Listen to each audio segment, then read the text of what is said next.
Cengiz Holding Company is a renowned engineering and construction contractor headquartered in Istanbul, Turkey, with operations spanning infrastructure, building construction, and large-scale integrated projects. Projects undertaken utilize TNA TX7 series fire alarm systems, with primary equipment including TX7100 smoke detectors, TX7110 heat detectors, TX7130 linear beam smoke detectors.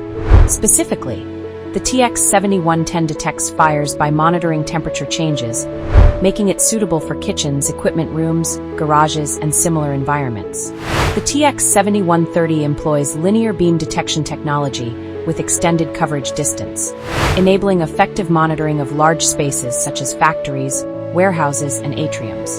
The TX7004 fire alarm control panel serves as the system's core, receiving and processing alarm signals from all detectors. It enables zone management, event logging, and rapid response, enhancing overall fire warning capabilities and project safety assurance. TNA safeguards every building around the clock, building a reliable and stable fire protection system.